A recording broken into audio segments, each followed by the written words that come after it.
хамгийн сайн хүмүүжил бол гэр бүлийн хүмүүжил гэдэг байгаа. Тийм биш шүү дээ. Тийм байж бүр болохгүй. Яагаад гэвэл аав ээж болгон сайн биш шүү. Тийм. Муу ээжнээс зөндөө байгаа. Муу аав нар зөндөө байгаа. Сайн аав нар ч гэсэн байгаа, сайн ээж нар ч гэсэн байгаа. Тэгвэл аав ээжгүй ч хүүхэд бүр байгаа. Тийм үү? Гэр бүлгүй ч хүүхэд гэж бас байгаа. Яаж хамгийн сайн хүмүүжил гэр бүлээс эхэлтэй байх юм бэ? Тэг чинь одоо тэр хүүхдүүдийг хүмүүжилгүй гэх гээд байгаа юм уу? Тийм одоо хүүхдүүдэд ямар ч ирээдүй байхгүй хогчно гэх гээд байгаа юм уу? Үнэхээр энэ бол бүр дэндүү харгас хандлага. Гэтэл хүн тэргүй нийгмээр хүмүүждэг. Тийм учраас цэцэрлэг 10 жилийн сургууль гэж хүн төрөлхтөн бодоод байгуулсан ийм гоё систем байж байгаа штэ. Энд чинь хүн төрөлхтний бий болгосон зүйл واخгүй юу? Тэрнээс нэг цаанаасаа угаасаа л байсан заяагдсан зүйл биш. Хэрвээ тийм байсан бол бид нэр энийг өөрчлөхч боломжгүй. Гэтэл энэ бол хүн төрөлхтний бүтээсэн зүйл учраас бид үүнийг тийм үү цэцэрлэг 10 жилийн сургууль тогтолцоо одоо юу байдгийг энийг сайжруулж өөрчлөх боломжтой байдаг. Бидний цэцэрлэг гэхээр нэг тийм өдөр хөнжүүлэх газарч гэдэг юм уу? Эсвэл нэг тийм хүүхэд харах үйлчлэгээний төвл гэж юусаа ойлгоод байдаг. Гэтэл хүүхэд цэцэрлэгт хүмүүждэг. Тийм. Та нар одоо тэр судалгаануудыг хаанаас олж авч чадна үзээрэй. Цэцэрлэгт явсан хүүхэд цэцэрлэгт яваагүй шууд сургуульд орсон хүүхэд хоёрын ялгаа шал өөр байгаа. Цэцэрлэгт явж байгаад нэгдүгээр ангид орсон хүүхэд цэцэрлэгт явахгүй тийм үү? Гэртээ хүмүүжж байгаад нэгдүгээр ангид орсон хүүхдээс нийгэмшлийн хувьд, харилцааны чадварын хувьд, сурлагын дүнгийн хувьд, өөрийгөө илэрхийлэх чадварын хувьд илүү байгаа. Тийм судалгааны дүнгуудыг нүүбээс, хүүхдийн гэвийг сангаас энэ тэндээс гаргачихсан. Тийм олон улс даяар зөвхөн Монголч биш. Тийм бүх улсуудад тийм учраас цэцэрлэг яагаад чухал вэ? Хүүхэд үрийг яагаад сургуулийн өмнөх боловсролд хамруулах ёстой? Боловсролд заавал хамруулах ёстой гэж бүр үндсүүлж заадаг юм гэдэг чинь тэргүй бүр судалгаатайгаа юутайгаа идэгээр ойлгомжтой болсон. Гэтэл бид нэр яг эсэргээрээ л юм яриад идэг хамгийн сайн хүмүүжил гэр бүлийн хүмүүжил гэдэг байгаа ш. Гэтэл аав ээж нь архичин байж болно. Тийм аав ээж нь деменшиа буюу оюуны хомсолтой, өвчтэй одоо юу байдаг янз бүрийн асуудал байж болно. Гэтэл үгүй хамгийн сайн хүмүүжил гэр бүлийн хүмүүжил гэдэг.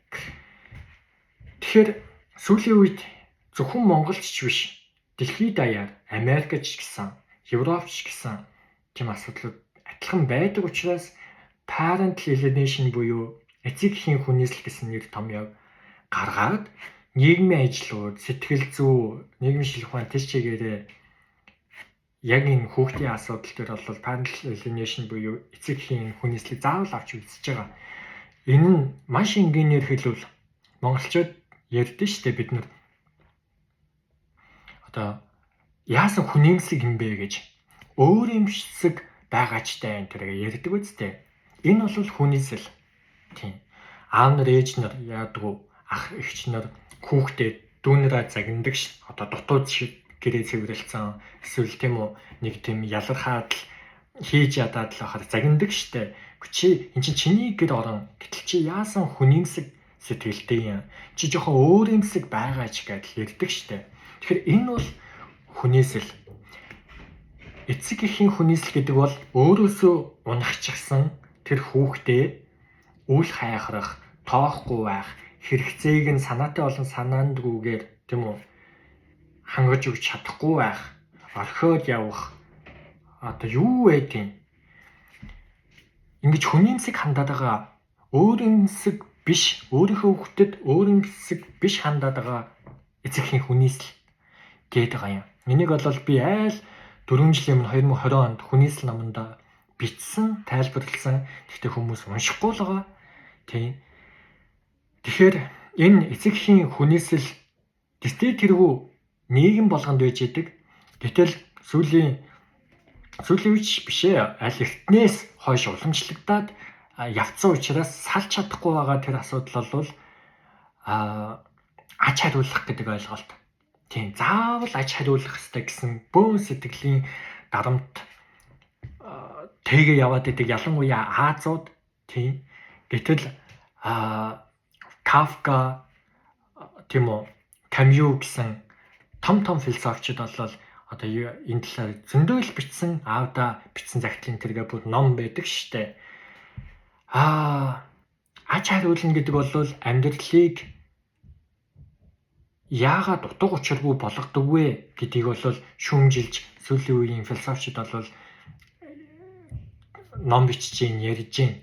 Гэтэл бид нөгөө л нэг дарамт тээж нөгөө тэр байсан байдлаас гарч чадахгүй яваад байгаа. Тэгэхээр энэ талаар бол яагаад тийм аж хариулж мэдээж болно. Яагаад гэвэл үнэхээр сайн ээж, үнэхээр чамайг ээж нь хайрлсан бол ээжтэй ачийг хариулах хэвээр. Үнэхээр аав нь чамайг хайрлсан бол аавдаа ачийг хариулах хэвээр. Тийм. Ингээд шударга байвал чамд өөрөө чинь үнэхээр амьдралд кайфтай байхгүй юу? Гэтэл тийм аав ээж нэр байхгүй шүү дээ. Тийм.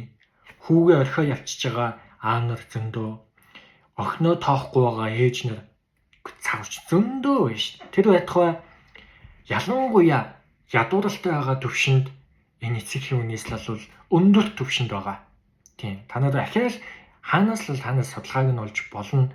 Одоо ямар судалгаа гэвэл ядуу байх тусам олон хүүхэд төрүүлдэг. Тийм. Хүн боловсралтай болох тусам, хүн эдийн засгийн хувьд чинэлэг болох тусам цөөхөн хүүхэдтэй байдаг. Тэгээ энийг бол хамгийн тэр тод томруунаар бол Адам Смит үндэстнүүдийн баялаг гэсэн номонд бичсэн байдаг штэ. Уулар хаг Шотландд тийм үү маш тэр үгээгүй ядуу гэрүүл 10-аас дээш хүүхдүүдтэй дандаа байна. Гэтэл боловсралтай илүү сэхэтэн тэр гэрүүлүүд харин ч бараг эсэргээр хүүхэд төрүүлэхгүй байдаг. Ийм одоо нөхцөлд амьдарч байна гэдгийг бол Адам Смит бичсэн байдаг шүү дээ номонд. Тэрнээс ахуулаад өнөөдөр ч гэсэн энэ байдал хэвээрээ. Тийм. Яагаад гэвэл одоо хүүхдээс тийм үү жирэмснээс хамгаалах тэр ойлголт дутуу байна гэж үзэх үү? Эсвэл үнэхээр жирэмслээс хамгаалах тийч чадвар эсвэл хөрөнгө мөнгө одоо юу байдیں۔ Тэр бүхэн боломжгүй байна гэж үзэх үү? Юу ч гэсэн тийм корреляц бол байж идэг тийм. Тэгэхээр ядууралд байгаа тэр олон хүүхэдтэй гэрүүлүүд ямар их эцэгхийн хүнээс л төрдөг гэж бодож байна тийм.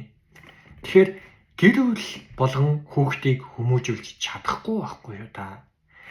Тэглээгээ тэр хүүхдийг энэ чиний хувь тавилан гэж хаях тийм харгас хандлагыг бид нар гаргаж болохгүй. Тийм учраас бид нар ямар санд 10 жилийн сургууль байдаг гэдгийг хэллээ. Оюутны байр гэдэг чинь бас тийм учиртай байхгүй юу? Зүгээр нэг шөнө очиж унтах гадаага дөрөв хантай нэг ортой байр чи оюутны байр биш шүү дээ. Энд чинь аливаа сургуулийн ялангуяа university буюу их сургуульд кампус заавал байх ёстой. Тэр кампуст гэр бүлээсээ салаад тэр оюутны байранд амьдарч иж оюуны хувьд сэхэтэн болох боломжтой. Тийм яг гэвэл ээж аав нар тийм үү мухад цэцэгтэй байж болно, боловсралгүй байж болно. Ном уншаад л очдог. Эсвэл лекцэн дээр нэх гоё мэдлэгтэй болоод юм мэдээд гэстэй очдог. Аав нь ээж нь бөө мухад цэцэгтэй. Тийм тэгээд л аавыгаа ээжигээ нэг сөрөө дүг хэлчих болохгүй. Тэгвэл гомччин, тэгвэл одоо юу гэдэг сэтгэлээр ончин, тэгвэл за яшиг шидээд л яваад эцэгхэн болох ямар ч боломжгүй болчихдог. Тийм. Тэгэхээр оюутны байр гэдэг чинь сургуулийн кампус гэдэг чинь оюутан буюу сэхэтэн болох тэр замд нь маш их тосолж байгаа нөхцөлийг хангаж өгж байгаа бас л хүндрэлтний бодож олсон тогтолцоо шүү дээ. Тийм. Тэгэл та нар мэдж байгаа хүн 20 нас хүртэл юу үзэж харж 5 метр хүүгээр авч тархинд боловсруулагдаж төлөвшсөн. Тэгэл 20 наснаас хойш тэр хандлагаараа явцдаг гэж. Тийм. Хэрвээ үнэхээр л 25 хүртлээ тийм үү нэг назгай одоо тийм нямбай биш. Энэ төр ах юм бол эхнэртэй боллоо. Эхнэрээ л бөөн зовоочно. Тийм. Хувцааж өгч чадахгүй, өглөө басаа цайгааж өгч чадахгүй, тэгэл бөөдөө өдөрлөгөөс салахгүй нэгчүүд. Тийг 30 нас 40 нас хүртлээ засварандаа гэд төвчөө яваад байдаг. Гэтэл хизээж засрахгүй. Тийм. Маш хэцүү байхгүй юу? Тэгвэл 1-нд 20 25 хүртэл тэг ямар болоо төлөвсөн тэрүүгээрээ цаашаа явцдаг. Тийм учраас бөө эмэгтэйчүүд за нөгөө бөө эрчүүд ч гэсэн зовоод л тийм энэ хүн засрандаа энэ хүн яасан муухай хүн бэ гэж хажууд ханаа хэлээд байдаг. Гэтэл тэр хүн хизээж засахгүй. Тийм ягаад гэвэл энийг бол сэтгэл зүйтэй тэрүү Зигмунд Фройд анх тогтоочлоо штэ. Аав нар ээж нар ерөнхийдөө ямар их гай болдгоо тий аав нар хөвгүүдэд ерөнхийдөө халтай тий ээж нар охтуудад ер нь их халтай байдаг гэдгийг Зигмунд Фройд анх тийм үү яриад сэтгэл зүйд хувьсгал хийгээд бөөн шууган тарьсан. Тэр нь өнөөдөр хүртэл хүчинтэй бүх улсын сэтгэл зүй зааж байгаа их сургуулиудад Зигмунд Фройд эцтэй тэргүй ярьж чинь уншиж чинь. Тэгэхээр ийм л хүчинтэй тий. Тэгэхээр аав ээж нар хүүхдэд халтай байдаг. Тий. Мэдээж сайн аав ээж нар би сайн аав ээж нарт талархах хэрэгтэй. Ачийг хариулах аль бол чадхаараа хариулах хэрэгтэй.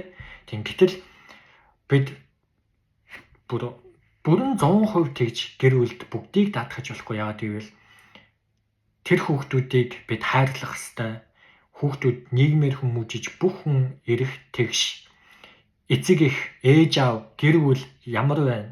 Тэрнээс үл хамааран хүн бүр хөгжих, хүн бүр хүн ясаар амьдрах эрхтэй. Тэгэхээр хэдий ч нэ гэр бүлийн хүмүүжил ярьж гин тэр улсад төдий ч нэ төрөн тийм чадваргүй нийгэм нь тийм дорой төвшөнд байна л гэсэн үг. Гэр бүлд даатахаас өөр аргагүй болсон хүн нэгдлийн үе шиг тэр примитив нийгмүүд шиг өнөөдөр 21-р зуунд амьдарч байна гэсэн үг байхгүй юу? Тэгэхээр бид нийгмийг сайжруулах тухай ярих ёстой, хичээх ёстой, хүчин зүтгэх ёстой, нийгмийг хөгжүүлэх ёстой, соёлжих ёстой, хүн бүр соёлжиж, хүн бүр сайжрах ёстой. Тэр цагт хүүхдийн хүмүүжил окей болно. Одоо ярьж болно. Тэрнээс гадаа бөөн заллан, үл итгэлцэл, хулгай, дээрэм, хүчирхийлэл, дээрлэлт юу гэдэм байхад би гэртэл хүүхдээ хүмүүжүүлэн гээд тэр ямар ч амжилтанд хүрэхгүй штэ. Тийм. Тэгэхээр нийгэм даяараа сайжирчиж хүүхдийн хүмүүжил гэдэг бол боломжтой болно.